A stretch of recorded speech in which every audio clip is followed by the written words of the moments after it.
ಜ್ಯೂಸಿಯಾಗಿರುವ ಕ್ರಿಸ್ಪಿಯಾಗಿರುವಂತಹ ಬಾದಾಮ್ ಪುರಿ ನೋಡಿ ಸರ್ವ್ ಮಾಡಲಿಕ್ಕೆ ರೆಡಿಯಾಗಿದೆ. ಎಷ್ಟು ಚೆನ್ನಾಗಿದೆ ನೋಡಿ. ನೋಡ್ತಾ ಇದ್ರೆ ಒನ್ ಮೋರ್ ಅಂತೀರ, ಅಷ್ಟು ಚೆನ್ನಾಗಾಗಿದೆ, ಕ್ರಿಸ್ಪಿಯಾಗಿದೆ. ಇದು ಮಾಡೋದು ಹೇಗೆ ಅಂತ ತೋರಿಸ್ಕೊಡ್ತೀನಿ ನಾನು ಇವಾಗ. ಹಾಯ್ ಹಲೋ, ಎಲ್ಲರಿಗೂ ನವರಾತ್ರಿ ಹಬ್ಬದ ಶುಭಾಶಯಗಳು. ನಾನು ನಿಮ್ಮ ಸ್ವಾತೀಸ್ ನ್ಯೂ ಡೈಲಿ ವ್ಲಾಗಿಂದ ಮಾತಾಡ್ತಾನೇ ಇದ್ದೀನಿ. ಇವತ್ತು ನಾನು ಬಾದಾಮ್ ಪೂರಿಯನ್ನು ಹೇಗೆ ಮಾಡೋದು ಅಂತ ತೋರಿಸ್ಕೊಡ್ತಾ ಇದ್ದೀನಿ.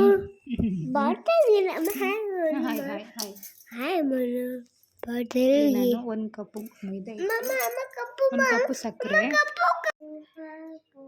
ಇಲ್ಲಿ 1 ಕಪ್ ಮೈದಾ ಹಿಟ್ಟು, 1 ಕಪ್ ಸಕ್ಕರೆ ಹಾಗೂ ತುಪ್ಪ, ಹಾಗೆ ಅರಿಶಿನ ಪುಡಿ, ಏಲಕ್ಕಿ ಪುಡಿ, ಹಾಗೆ ಕರಿಯೋದಕ್ಕೆ ಎಣ್ಣೆ, ಹಾಗೂ ಒಂದು 100 ಗ್ರಾಮ್ 50 ಗ್ರಾಮ್ ಅಷ್ಟು ಚಿರೋಟಿ ರವೆನ ತಗೊಂಡಿದ್ದೀನಿ ನಾನಿಲ್ಲಿ. ಚಿರೋಟಿ ರವೆ ಹಾಕೋದ್ರಿಂದ ತುಂಬ ಚೆನ್ನಾಗಿ ಕ್ರಿಸ್ಪಿಯಾಗಿ ಬರುತ್ತೆ, ತುಂಬ ಚೆನ್ನಾಗಿ ಬರುತ್ತೆ. ನಾನಿಲ್ಲಿ ಸಾಲ್ಟ್ ಹಾಕ್ಕೊಂಡಿದ್ದೀನಿ. ಇವಾಗ ನಾನು ಟರ್ಮರಿಕ್ ಪೌಡ್ರ್ ಅಂದರೆ ಅರಿಶಿನ ಪುಡಿಯನ್ನು ಹಾಕ್ಕೊಳ್ತಾ ಇದ್ದೀನಿ. ಇವಾಗ ತುಪ್ಪನ ನಾನು ಡೈರೆಕ್ಟ್ ಹಾಕ್ಕೊಳ್ತಾ ಇದ್ದೀನಿ. ನೀವು ಬೇಕಾದರೆ ಅದನ್ನು ಕರಗಿಸ್ಕೊಂಡು ಸ್ವಲ್ಪ ಬೆಚ್ಚಗಿರುವಾಗ ಹಾಕ್ಕೋಬೋದು. ನಾನು ಡೈರೆಕ್ಟಾಗಿ ಯೂಸ್ ಮಾಡಿದ್ದೀನಿ, ಏನು ಪ್ರಾಬ್ಲಮ್ ಇಲ್ಲ. ಬೆಚ್ಚಗೆ ಮಾಡಿ ಹಾಕ್ಕೊಳ್ತೀನಿ ಅಂದರೂ ಹಾಕ್ಕೋಬೋದು. ಇದನ್ನೆಲ್ಲ ನೀಟಾಗಿ ಮಿಕ್ಸ್ ಮಾಡ್ಕೋಬೇಕು. ಎಲ್ಲನೂ ನೀಟಾಗಿ ಮಿಕ್ಸ್ ಮಾಡ್ಕೊಳ್ಳಿ. ಇದೆಲ್ಲ ಮಿಕ್ಸ್ ಆದಮೇಲೆ ಒಂದು 100 ಅಥವಾ 50 ಗ್ರಾಮ್ ಆದರೂ ಪರವಾಗಿಲ್ಲ ಚಿರೋಟಿ ರವೆನ ಸೇರಿಸ್ಕೊಳ್ಳಿ, ಜಾಸ್ತಿ ಹಾಕ್ಕೊಳ್ಳೋಕೆ ಹೋಗಬೇಡಿ. ನಾನಿಲ್ಲಿ 1 ಕಪ್ಪು ಮೈದಾ ಹಿಟ್ಟು ಹಾಗೂ 1 ಕಪ್ಪಷ್ಟು ಸಕ್ಕರೆ ತೊಗೊಂಡಿದ್ದೀನಿ, ಏಲಕ್ಕಿ ಪುಡಿ ನೋಡಿ. ಇಷ್ಟು ಮಿಕ್ಸ್ ಮಾಡಿಕೊಂಡು ನಾನು ತೋರಿಸ್ತೀನಿ ರವೆ ಎಷ್ಟು ಹಾಕ್ಕೊಂಡಿದ್ದೀನಿ ಅಂತ.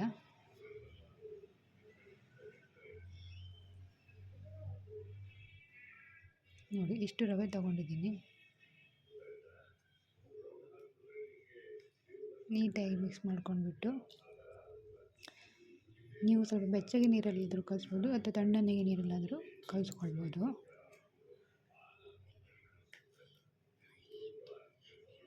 ತುಂಬ ಜ್ಯೂಸಿಯಾಗಿ ಬರುತ್ತೆ, ಕ್ರಿಸ್ಪಿಯಾಗಿ ಜ್ಯೂಸಿಯಾಗಿಯೂ ಕೂಡ ಬರುತ್ತೆ.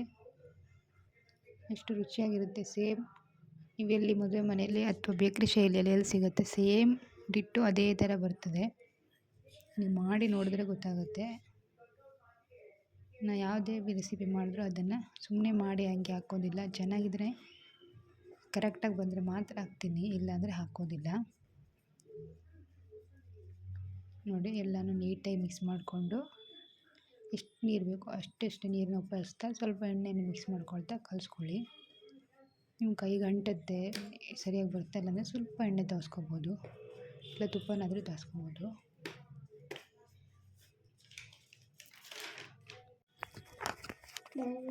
ನೋಡಿ ನಿಮ್ಗೆ ಅಂಟುತ್ತೆ, ಕೈ ಅಂಟುತ್ತೆ ಅನಿಸಿದ್ರೆ ಸ್ವಲ್ಪ ಎಣ್ಣೆನ ತುಪ್ಪನ ತಾಗಿಸ್ಕೊಳ್ಳಿ. ಅದು ಕಲಿಸ್ತಾ ಸರಿ ಹೋಗುತ್ತೆ, ಏನೂ ಆಗಲ್ಲ. ಅದು ನೀಟಾಗಿ ಮಿಕ್ಸ್ ಆಗೋ ತನಕ ಸ್ವಲ್ಪ ಮೈದಾ ಹಿಟ್ಟಾದ್ರಿಂದ ಆ ಕಡೆ ಈ ಕಡೆ ಅಂಟ್ಕೊಂಡು ಬಿಡುತ್ತೆ, ಏನು ಪ್ರಾಬ್ಲಮ್ ಇಲ್ಲ. ನಾವು ನಾದರೂ ಚೆನ್ನಾಗಿ ನಾದ್ಕೋಬೇಕಾಗುತ್ತೆ, ನೀಟಾಗಿ ನಾದ್ಕೋಬೇಕು. ನೀವು ಎಷ್ಟು ಚೆನ್ನಾಗಿ ನಾದ್ಕೊತೀರೋ ಅಷ್ಟು ಚೆನ್ನಾಗಿ ಬರುತ್ತೆ. ಬಾದಾಮ್ ಪುರಿಗೆ ಬರೀ ಮೈದಾ ಹಿಟ್ಟನ್ನು ಉಪಯೋಗಿಸೋಕ್ಕಿಂತ ಸ್ವಲ್ಪ ನೀವು ಒಂದು 50 ಗ್ರಾಮ್ 100 ಗ್ರಾಮ್ ರವೆಯನ್ನು ಸೇರಿಸ್ಕೊಂಡ್ರೆ ಭಾಳ ಚೆನ್ನಾಗಿ ಬರುತ್ತೆ. ನಾನು ಏನೂ ಹಾಕಿಲ್ಲ, ಉಪ್ಪು, ಅರಿಶಿನ ಪುಡಿ, ಮೈದಾ ಹಿಟ್ಟು, ರವೆ. ನೋಡಿ ಎಷ್ಟು ನಾದಿ ಎಷ್ಟು ಸ್ಮೂತಾಗಿ ಬಂದಿದೆ ಅಂತ.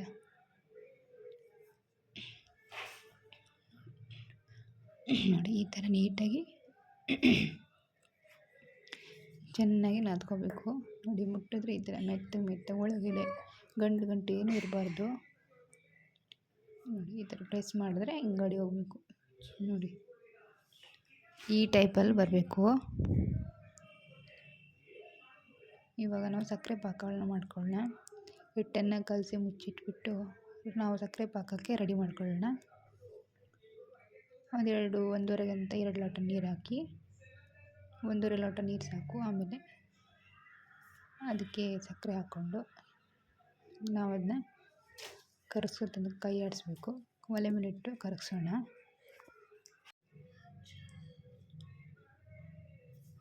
ಸಕ್ಕರೆನ ಕರಗಿಸ್ಕೊಂಡು ಕೈ ಬಿಡದೆ ಕರಗಿಸಿ ಆಮೇಲೆ ಏಲಕ್ಕಿ ಪುಡಿನ ಹಾಕೊಳ್ಳೋಣ. ಇದು ಸ್ವಲ್ಪ ಸಕ್ಕರೆ ಕರಗಬೇಕು. ಸ್ವಲ್ಪ ಸಕ್ಕರೆ ಕರಗಿದ ನಂತರ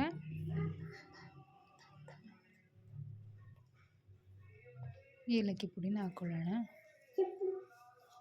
ನಾನಿಲ್ಲಿ ಕರಗಿಸ್ಕೊಳ್ಳೋಕೆ ಇಟ್ಕೊಂಡಿದ್ದೀನಿ.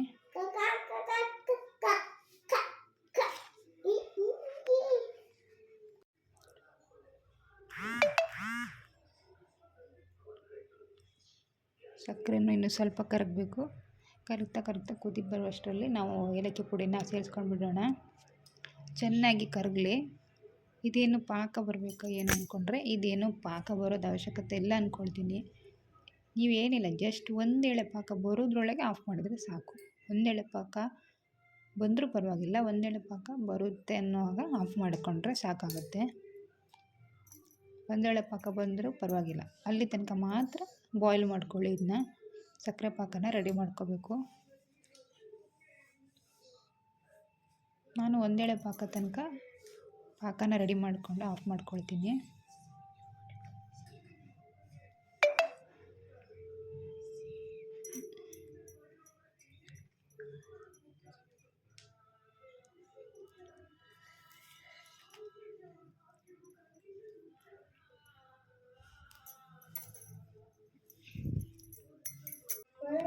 ನೋಡಿ, ಈಗ ಚೆನ್ನಾಗಿ ಕುದಿ ಬಂದಿದೆ. ಒಂದೇಳೆ ಪಾಕ ಆಗೋಷ್ಟು ಆದರೆ ಸಾಕು, ಆಫ್ ಮಾಡ್ಕೊಳ್ಳಿ. ಒಂದೇಳೆ ಪಾಕಕ್ಕಿಂತ ಸ್ವಲ್ಪ ಕಡಿಮೆ ಆದರೂ ಪರವಾಗಿಲ್ಲ. ನಾನು ಒಂದೇಳೆ ಪಾಕ ಆಗೋಷ್ಟು ಮಾಡಿ ಆಫ್ ಮಾಡಿ ಇಟ್ಬಿಡ್ತೀನಿ.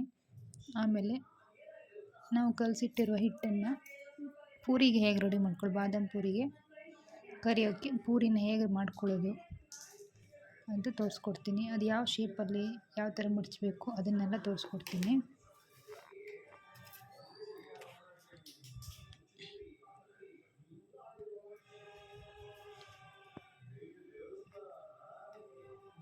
ನೋಡಿ, ಈ ಥರ ಬಾಯ್ಲ್ ಆಗ್ತಾಯಿದೆ. ನೀಟಾಗಿ ಬಾಯ್ಲ್ ಆಗಲಿ. ಈಗ ಇದಾದನ್ನ ಆಫ್ ಮಾಡಿಬಿಟ್ಟು ನಾನಿವಾಗ ಹಿಟ್ಟನ್ನು ಪೂರಿ ರೆಡಿ ಮಾಡ್ಕೊಳ್ಳೋಣ.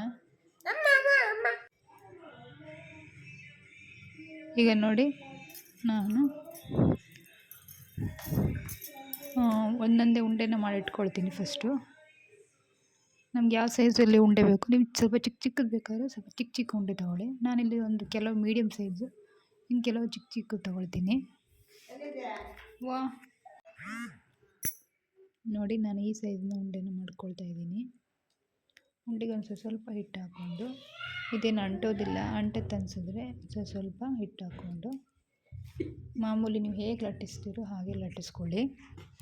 ನಿಮಗೆ ಸ್ವಲ್ಪ ದೊಡ್ಡ ಸೈಜ್ ಬೇಕಂದರೆ ದೊಡ್ಡ ಸೈಜು, ನಾನು ದೊಡ್ಡ ಸೈಜು ಮಾಡ್ಕೊಂಡಿದ್ದೀನಿ, ಕೆಲವೊಂದನ್ನು ಚಿಕ್ಕ ಸೈಜನ್ನು ಮಾಡ್ಕೊಂಡಿದ್ದೀನಿ. ಇದನ್ನು ನಾವೀಗ ಲಟ್ಟಿಸ್ಕೊಂಡು ರೌಂಡ್ ಶೇಪಲ್ಲಿ ಬರಲಿ. ನಂದು ಸ್ವಲ್ಪ ಫಸ್ಟು ಲಟ್ಟಿಸ್ಬೇಕಾದ್ರೆ ಆ ಕಡೆ ಈ ಕಡೆ ಹೋಗುತ್ತೆ, ಆಮೇಲೆ ಸರಿ ಬರುತ್ತೆ. ಅದು ಎಲ್ಲ ಲಟ್ಟಿಸ್ಕೊಳ್ಳೋಣ. ಮೊದಲಿಗೆ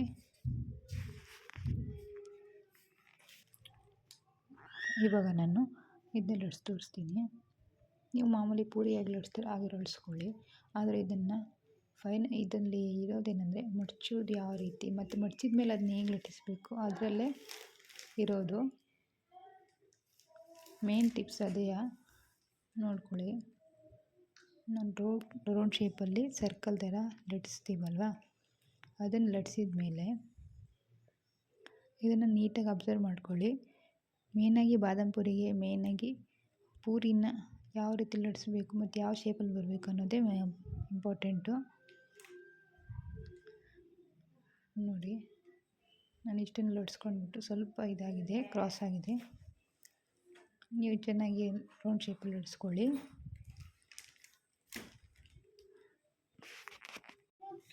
ಇವಾಗ ಈ ಲಟ್ಸ್ಕೊಂಡ್ಬಿಟ್ಟು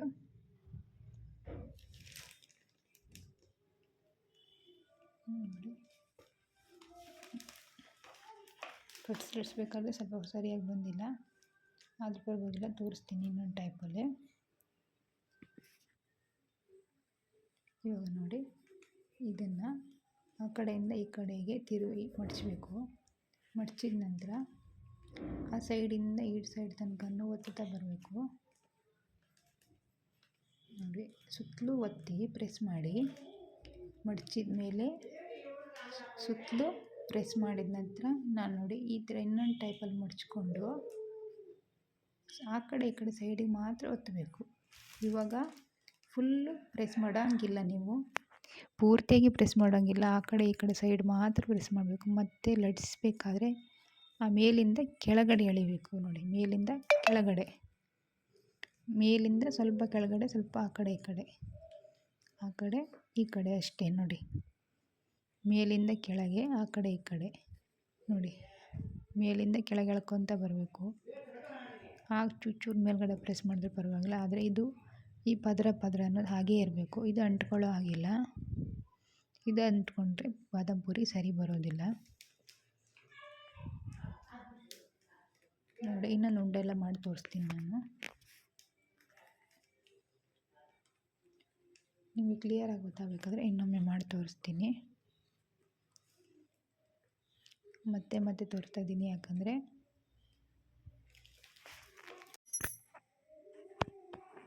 ಇವಾಗ ನೋಡಿ ಮತ್ತೆ ಲಟ್ಟಿಸ್ಕೊಳ್ತಾ ಇದ್ದೀನಿ ನಾನು. ನಿಮ್ಗೆ ಆವಾಗವಾಗ ಇನ್ನೊಂದು 2-3 ಮಾಡಿ ತೋರಿಸಿದ್ರೆ ಗೊತ್ತಾಗುತ್ತೆ. ಈ ರೌಂಡ್ ಶೇಪಲ್ಲಿ ಮಾಡಿಬಿಟ್ಟು ನೋಡಿ, ನೀಟಾಗಿ ನೋಡ್ಕೊಳ್ಳಿ. ಕೆಲವೊಂದು ಸರಿ ಶೇಪ್ ನಮಗೂ ಫಸ್ಟ್ ಗೊತ್ತಾಗಲ್ಲ, ಆಮೇಲೆ ಮಾಡ್ತಾ ಸರಿ ಹೋಗುತ್ತೆ. ಇದು ನೋಡು ಫಸ್ಟ್ ಕಷ್ಟ ಅನಿಸುತ್ತೆ, ಆವಾಗಲೇ ಮಾಡ್ತಾ ಈಸಿ ಆಗುತ್ತೆ.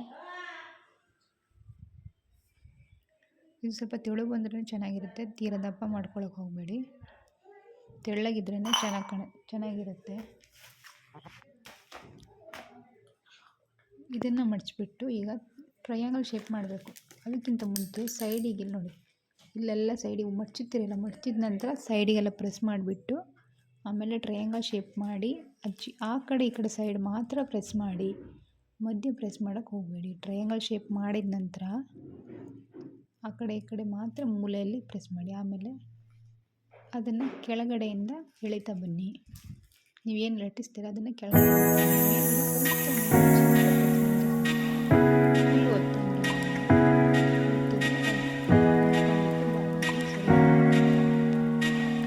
ನೀಟಾಗಿ ಬರೋದಿಲ್ಲ.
ನೋಡಿ ಇವಾಗ ಇಷ್ಟೊಂದು ಪೂರಿ ಮಾಡ್ಕೊಂಡಿದ್ದೀನಿ. ಎಲ್ಲ ನೋಡಿದಿರಲ್ಲ, ಎಲ್ಲನೂ ನಾನು ಹೇಳಿದಾಗೆ ಲಟ್ಟಿಸ್ಕೊಂಡು ರೆಡಿ ಮಾಡಿ ಇಟ್ಕೊಳ್ಳಿ. ಇಲ್ಲಿ ಇವಾಗ ನನ್ನ ಎಣ್ಣೆನ ಕಾಲಿಗೆ ಇಟ್ಕೊಂಡಿದ್ದೀನಿ. ಎಣ್ಣೆ ಚೆನ್ನಾಗಿ ಕಾದಿರಬೇಕು. ನೋಡಿ, ಒಂದು ಹಾಕಿದ ತಕ್ಷಣ ಮೇಲ್ಗಡೆ ಎಣ್ಣೆಯಿಂದ ಮೇಲ್ಗಡೆ ಬಂದುಬಿಟ್ರೆ ಅದು ಎಣ್ಣೆ ಕಾದಿರುತ್ತೆ ಅರ್ಥ. ಎಲ್ಲರಿಗೂ ಗೊತ್ತಿರುತ್ತೆ ಆ್ಯಕ್ಚುಲಿ. ನೋಡಿ, ಎಣ್ಣೆ ಕಾದಿದೆ. ಇವಾಗ ನಾನೀಗ ಲಟ್ಟಿಸ್ಕೊಂಡಿರುವಂಥ ಪೂರಿನ ಇದರೊಳಗೆ ಬಿಡ್ತಾ ಇದ್ದೀನಿ.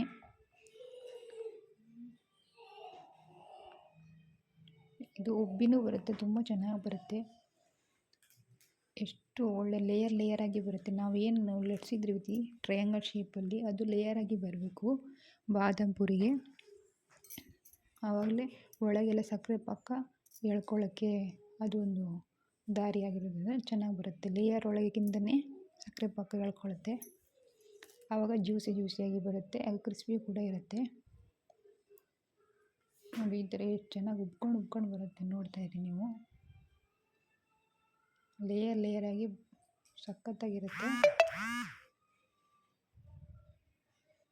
ನೋಡಿ ಎಷ್ಟು ಲೇಯರಾಗಿ ಉಬ್ಬುತ್ತಾ ಇದೆ. ನೋಡಿ, ಈ ಥರ ಮೇಲ್ಗಡೆ ಎಣ್ಣೆ ಹಾಕ್ಕೊಳ್ತಾ ಇದ್ದರೆ ಅವಾಗವಾಗ ಉಬ್ಕೊಳ್ತಾನೆ ಇರುತ್ತೆ. ಹಾಕಿದ ತಕ್ಷಣ ಎಷ್ಟು ಚೆನ್ನಾಗಿ ಬರುತ್ತೆ. ಇದು ಸ್ವಲ್ಪ ಗೋಲ್ಡನ್ ಬ್ರೌನ್ ಬರಬೇಕು. ಇಷ್ಟಾದಮೇಲೆ ತೆಗಿಯೋಕೆ ಹೋಗ್ಬಿಡಿ. ಸ್ವಲ್ಪ ಗೋಲ್ಡನ್ ಬ್ರೌನ್ ಬಂದ ತಕ್ಷಣ ತೆಗೆದ್ಬಿಟ್ಟು ಒಂದು ಪ್ಲೇಟಿಗೆ ಹಾಕ್ಕೊಳ್ಳಿ, ಇಲ್ಲ ಟಿಶ್ಯೂ ಪೇಪರು ಯಾವುದಕ್ಕಾದ್ರೂ ಹಾಕ್ಕೊಳ್ಳಿ. ಎಣ್ಣೆ ಇಳಿಸ್ಕೊಂಡ್ರಾಯ್ತು. ಆಮೇಲೆ ಇದನ್ನು ಒಂದು 2 ನಿಮಿಷ ನಂತರ ಎಣ್ಣೆಗೆ ತೆಗೆದ ನಂತರ ಹಾಗೆ ಇಟ್ಬಿಟ್ಟು ಅದನ್ನ ಸಕ್ಕರೆ ಪಾಕಕ್ಕೆ ಹಾಕ್ಕೋಬೇಕು.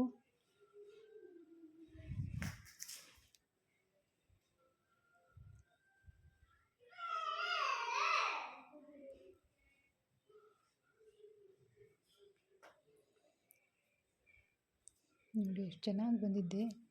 ಲೇಯರ್ ಕಾಣಿಸ್ತಾ ಇದೆಯಲ್ಲ ನಿಮಗೆ. ನಾವು ಈ ಥರ ಲಟ್ಸ್ಕೊಂಡ್ರೆ ಮಾತ್ರ ಈ ಥರ ಲೇಯರ್ ಕಾಣಿಸುತ್ತೆ. ಅದೇ ನೀವು ಅದನ್ನು ಪ್ರೆಸ್ ಮಾಡಿ ಲಟ್ಸ್ಬಿಟ್ರೆ ಅಂದರೆ ಅದು ಲೇಯರ್ ಬರೋದಿಲ್ಲ. ಬಾದಾಮ್ ಪೂರಿ ನೀಟಾಗಿ ಬರೋದಿಲ್ಲ. ನೋಡಿ, ಇಷ್ಟು ಗೋಲ್ಡನ್ ಬ್ರೌನ್ ಬರಬೇಕು. ಕಾಣಿಸ್ತಿದೆಯಾ? ಲೈಟಾಗಿ ಬ್ರೌನ್ ಕಲರ್ ಬಂದಿದೆ. ಇಷ್ಟು ಬಂದಮೇಲೆ ತೆಗೆದುಬಿಡಿ. ಜಾಸ್ತಿ ಬಣ್ಣ ಬಂದರೆ ಕರೆಕ್ಟೋಗ್ಬಿಡುತ್ತೆ. ಜಾಸ್ತಿ ಬಣ್ಣ ಕರೆಕ್ಟಾಗಿ ಹೋಗಿಸ್ಬಾರ್ದು. ನೋಡಿ ಎಷ್ಟು ಚೆನ್ನಾಗಿ ಬಂದಿದೆ. ನೋಡಿ, ಇವೆಲ್ಲನೂ ಹಾಗೆ ಮಾಡ್ಕೊಂಡಿದ್ದೀನಿ ನಾನು. ಲೇಯರ್ ಆಗಿ ಮಾಡ್ಕೊಂಡಿದ್ದೀನಿ.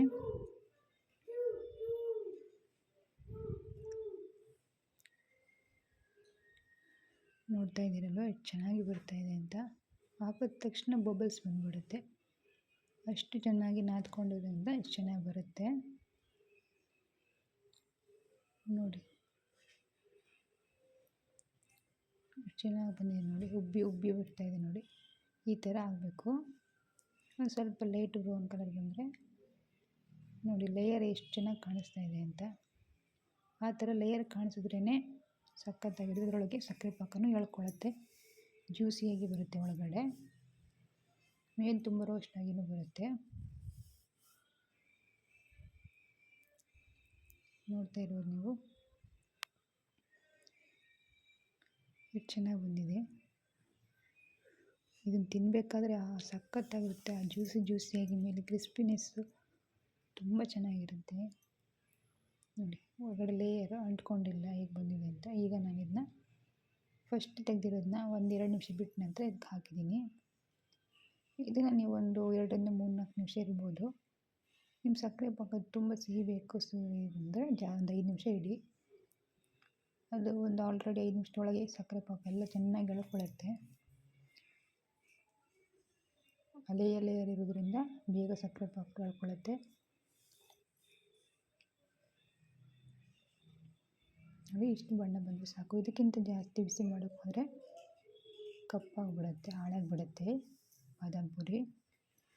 ನೋಡಿ, ಲೇಯರ್ ಓಪನ್ ಆಗ್ತದೆ ಎಣ್ಣೆ ಬಿಟ್ಟ ತಕ್ಷಣ. ಆ ಥರ ಇರಬೇಕು.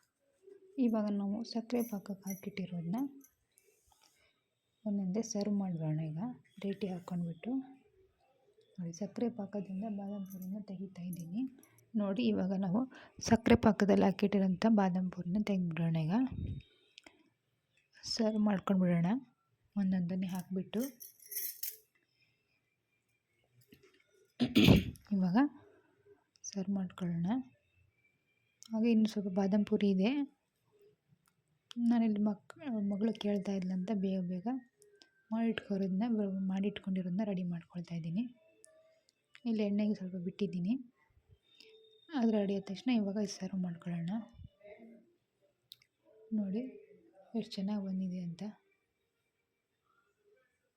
ಈಗ ಇದಕ್ಕೆ ಸ್ವಲ್ಪ ಗಾರ್ನಿಷಿಗಾಗಿ ಬಾದಾಮಿ ಮತ್ತು ಪಿಸ್ತಾನ ಕ್ರಷ್ ಮಾಡಿ ಇಟ್ಕೊಂಡಿರೋದನ್ನ ಸ್ವಲ್ಪ ಹಾಕ್ಕೊಳ್ಳೋಣ. ಇದಕ್ಕೆ ತುಂಬ ಚೆನ್ನಾಗಿರುತ್ತೆ. ಗಾರ್ನಿಷಿನಿಗೆ ಪಿಸ್ತಾ, ಗೋಡಂಬಿ ಮತ್ತು ಬಾದಾಮಿನ ಕ್ರಷ್ ಮಾಡಿ ಇಟ್ಕೊಂಡಿರೋದನ್ನ ಅದ್ರ ಮೇಲ್ಗಡೆ ಹಾಕ್ಬಿಡೋಣ. ಆಮೇಲೆ ಇಲ್ಲಿ ರೋಸ್ ಪೆಟಲ್ಸ್ನ ಸ್ವಲ್ಪ ಹಾಕ್ಕೊಳ್ಳೋಣ. ನೋಡ್ತಾ ಇದ್ರೆ ಸಖತ್ತಾಗುತ್ತೆ, ತುಂಬ ಜ್ಯೂಸಿಯಾಗಿರುತ್ತೆ ಕೂಡ. ಎಷ್ಟು ಕಲರ್ಫುಲ್ಲರಾಗಿ ಬಂದಿದೆ ನೋಡಿ, ತುಂಬ ಕಲರ್ಫುಲ್ಲರಾಗಿ ಬಂದಿದೆ. ಬಾದಾಮ್ ಪೂರಿ ರೆಡಿಯಾಗಿದೆ ಸರ್ವ್ ಮಾಡೋಕ್ಕೆ. ಮಾಡಿ ಟ್ರೈ ಮಾಡಿ ನೋಡಿ, ಎಷ್ಟು ಚೆನ್ನಾಗಿ ಬಂದಿದೆ. ಕ್ರಿಸ್ಪಿಯಾಗಿದೆ ಮೇಲ್ಗಡೆ ಮತ್ತು ಒಳಗಡೆ ಕೂಡ ಜ್ಯೂಸಿಯಾಗಿ ಬರುತ್ತೆ. ಟೇಸ್ಟ್ ಮಾಡಿ ನೋಡಿ ಹೇಗಿದೆ ಅಂತ. ನನ್ನ ಮಗನೂ ಕೂಡ ಮಾಡ್ತಾನಂತೆ ಡೆಕೋರೇಷನ್ ಇನ್ನೊಂದು ಸಾರಿ. ಎಲ್ಲರೂ ನೋಡಿ ಕಾಮೆಂಟ್ ಮಾಡಿ ಹೇಗಿದೆ ಅಂತ ಹೇಳಿ. ಹಾಗೆ ಸಬ್ಸ್ಕ್ರೈಬ್ ಮಾಡೋದನ್ನ ಮರಿಬೇಡಿ. ಶೇರ್ ಮಾಡಿ, ಎಲ್ಲರೂ ಸಬ್ಸ್ಕ್ರೈಬ್ ಮಾಡೋಕ್ಕೆ ಹೇಳಿ. Thank you.